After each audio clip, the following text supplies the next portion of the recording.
ഉദ്ഘാടകൻ ബഹുമാനപ്പെട്ട കേരളത്തിൻ്റെ പ്രിയങ്കരനായ മുഖ്യമന്ത്രി ശ്രീ പിണറായി വിജയൻ, നമ്മുടെ എല്ലാം പ്രിയപ്പെട്ട കേന്ദ്ര മന്ത്രി ശ്രീ സുരേഷ് ഗോപി, ഈ വേദിയിലും സദസ്സിലുമുള്ള മറ്റ് മന്ത്രിമാർ, എംപിമാർ, MLA മാർ, മറ്റ് സുഹൃത്തുക്കളെ, ബഹുമാന്യരെ, സാംസ്കാരിക കേരളത്തിൻ്റെ തലസ്ഥാനമായ പൂരങ്ങളുടെയും താളങ്ങളുടെയും നാടായ തൃശ്ശൂരിൽ 64ാമത് കേരള സ്കൂൾ കലോത്സവത്തിന് തിരിതെളിയുകയാണ്. 1957 വെറും 200ഓളം പേരിൽ തുടങ്ങിയ ഈ മേള ഇന്ന് ഏഷ്യയിലെ തന്നെ ഏറ്റവും വലിയ കൗമാരക കലാമാമാങ്കമായി വളർന്നുവെന്നത് നമ്മുടെ പൊതുവിദ്യാഭ്യാസത്തിൻ്റെ കരുത്താണ് തെളിയിക്കുന്നത്. നമുക്കറിയാവുന്നതുപോലെ 2016 ജനുവരി 14 മുതൽ 18 വരെ നീളുന്ന ഈ രാപ്പകലുകൾ കേവലം ഒരു ഉത്സവമല്ല, മറിച്ച് മതനിരപേക്ഷതയുടെയും വൈവിധ്യങ്ങളുടെയും മഹത്തായ ആഘോഷമാണ്. തദ്ദേശീയ കലകളെ കൂടി ഉൾപ്പെടുത്തി ഇത്തവണ കലോത്സവം നാം കൂടുതൽ ജനകീയമാക്കിയിട്ടുണ്ട്. കഴിഞ്ഞ 9.5 വർഷങ്ങൾക്കിടയിൽ 900 കോടി രൂപയുടെ നിക്ഷേപത്തിലൂടെ നമ്മുടെ സ്കൂളുകൾ ഹൈടെക് ആക്കാനും പാഠ്യപദ്ധതി കലാനുസൃതമായി പരിഷ്കരിക്കുവാനും ഗവൺമെൻറ് സാധിച്ചു എന്നത് അഭിമാനകരമാണ്. ഇത്തവണ ഇതൊരു ഉത്തരവാദിത്ത കലോത്സവമായാണ് നാം വിഭാവന ചെയ്യുന്നത്. പ്ലാസ്റ്റിക് രഹിതവും ജങ്ക് ഫുഡ് വിമുക്തവുമായ പ്രകൃതിയോട് ഇണങ്ങി നിൽക്കുന്ന ഒരു മാതൃകാ മേളയായാണ് ഇന്ന് ഇത് സംഘടിപ്പിച്ചിരിക്കുന്നത്. പ്രിയപ്പെട്ട രക്ഷിതാക്കളോട് ഒരു വാക്ക്: കലോത്സവങ്ങൾ കേവലം മത്സരങ്ങളല്ല, സാംസ്കാരിക വിനിമയ വേദികളാണ്. അമിതമായ മത്സരബുദ്ധി ഒഴിവാക്കി തോൽവികളെയും പുഞ്ചിരിയോടെ നേരിടുവാൻ മക്കളെ പ്രാപ്തമാക്കണം. തോൽവിയെ മാന്യമായി അംഗീകരിക്കുന്നതാണ് യഥാർത്ഥ വിജയം എന്ന് അവർ പഠിക്കട്ടെ.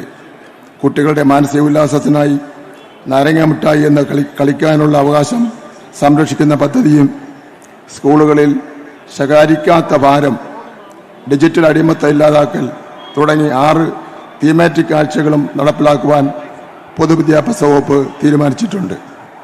പാഠപുസ്തകങ്ങൾക്കപ്പുറം നല്ല മനുഷ്യരായി വളരുവാൻ ഇത്തരം പദ്ധതികൾ സഹായിക്കും. വിദ്യാഭ്യാസ മേഖലയിലെ സുപ്രധാനമായ ചില മാറ്റങ്ങൾ ഈ വേദിയിൽ പറയുവാൻ ഞാൻ ആഗ്രഹിക്കുകയാണ്. അവധിക്കാലമായി തന്നെ ആഘോഷിക്കണമെന്നുള്ളതാണ് വിദ്യാഭ്യാസ വകുപ്പിൻ്റെ അഭിപ്രായം എന്നുള്ള കാര്യം ഞാനിവിടെ വ്യക്തമാക്കുവാൻ ആഗ്രഹിക്കുകയാണ്. അവധിക്കാലത്ത് സ്കൂളുകളിൽ സാധാരണ ക്ലാസുകൾ നടത്തുന്ന രീതി അവസാനിപ്പിക്കണം. പകരം ഈ സമയം പ്രയോജനപ്പെടുത്തി അടുത്ത വർഷം മുതൽ കുട്ടികൾക്ക് കലാകായിക പരിശീലന ക്യാമ്പുകൾ സംഘടിപ്പിക്കും. ഘട്ടം ഘട്ടമായി എല്ലാ കുട്ടികൾക്കും ഏതെങ്കിലും ഒരു ഇനത്തിൽ പരിശീലനം നൽകും. അന്താരാഷ്ട്ര നിലവാരമുള്ള സ്കൂളുകൾ നിർമ്മിച്ചതുപോലെ സ്കൂളുകൾ മൈതാനങ്ങൾ മെച്ചപ്പെടുത്തുവാനും നിർമ്മിക്കുവാനും നടപടിയെടുക്കും. കലാകായിക അധ്യാപകരുടെ കുറവ് നികത്തും. മുൻ പിൻ ബെഞ്ചുകൾ എന്ന വേർതിരിവ് എന്നേക്കുമായി മാറ്റിവെക്കും. പാഠപുസ്തകങ്ങളുടെ ഭാരം കുറയ്ക്കുകയും അക്കാദമി ഉള്ളടക്കം ചോരാതെ തന്നെ 25% പാഠഭാഗങ്ങൾ പുനർനിർണയിക്കുകയും ചെയ്യും. നിലവിലെ പരീക്ഷാ സമ്പ്രദായം കുട്ടികളിൽ മാനസിക സമ്മർദ്ദം ഉണ്ടാക്കുന്നുണ്ട്. ലോകത്തെമ്പാടുമുള്ള മാതൃകകൾ പഠിച്ച് സമ്മർദ്ദം കുറയ്ക്കുന്ന പരീക്ഷാ രീതി നടപ്പിലാക്കും. പ്രീ പ്രൈമറി മുതൽ 4ാം ക്ലാസ് വരെയുള്ള കുട്ടികളുടെ നിലവാരം അളക്കുവാൻ കൂടുതൽ ശാസ്ത്രീയമായ രീതികൾ കൊണ്ടുവരും.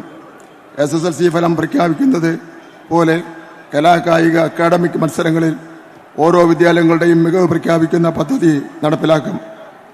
വിവിധ വിഷയങ്ങളിൽ മുൻപന്തിയിലെത്തുന്ന സ്കൂളുകൾക്ക് 1, 2, 3 സമ്മാനങ്ങൾ നൽകും.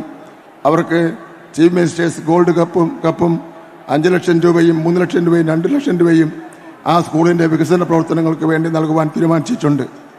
നമ്മുടെ വിദ്യാഭ്യാസ രംഗത്ത് വലിയ നേട്ടമാണ് ഈ കാലഘട്ടത്തിൽ ഉണ്ടായിട്ടുള്ളത്.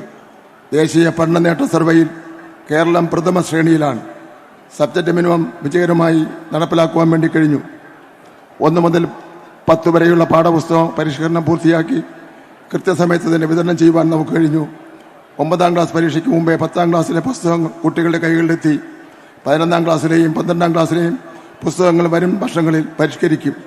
കുട്ടികൾ പഠിക്കേണ്ട ചരിത്ര ശാസ്ത്ര ഭാഗങ്ങൾ കേന്ദ്ര വിദ്യാഭ്യാസ മന്ത്രാലയത്തിൻ്റെ നേതൃത്വത്തിൽ വെട്ടിമാറ്റിയപ്പോൾ ആ ഭാഗങ്ങൾ ഉൾപ്പെടുത്തി ബദൽ പാഠപുസ്തകങ്ങൾ തയ്യാറാക്കി കുട്ടികളെ പഠിപ്പിച്ച ഏക സംസ്ഥാനം കേരളമാണെന്ന് ഞാൻ പറയുവാൻ ആഗ്രഹിക്കുകയാണ്. കേരളത്തിലെ സാധാരണക്കാരായ കുട്ടികൾക്ക് അർഹതയുള്ള 1065 കോടി രൂപ കേന്ദ്ര സർക്കാർ തടഞ്ഞു വച്ചിരിക്കുകയാണ്. അത് ലഭിച്ചില്ലെങ്കിലും നമ്മുടെ കുട്ടികൾക്ക് ഒരു കുറവും വരാതെ നോക്കുവാൻ ഈ സർക്കാർ തയ്യാറായിട്ടുണ്ട്. കഴിഞ്ഞ ദിവസം ബഹുമാനപ്പെട്ട മുഖ്യമന്ത്രി കയ്യിൽ പിടിച്ചിട്ടുള്ള ഒരു ഗ്ലാസ്സിൽ എഴുതിയ വാചകം ഇന്ന് വലിയ ജനശ്രദ്ധ നേടിയിരിക്കുകയാണ്.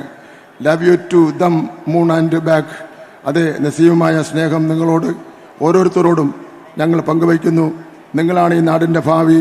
എല്ലാവിധ വേർതിരിവുകൾക്കും അതീതമായി കലയുടെ ഈ വസന്തോത്സവ നമുക്ക് നെഞ്ചിലേറ്റ മാറ്റുരയ്ക്കുന്ന എല്ലാ പ്രതിഭകൾക്കും എൻ്റെ വിജയ ആശംസ നേർന്നുകൊണ്ട് എൻ്റെ വാക്കുകൾ അവസാനിപ്പിക്കുന്നു. നന്ദി, നമസ്കാരം.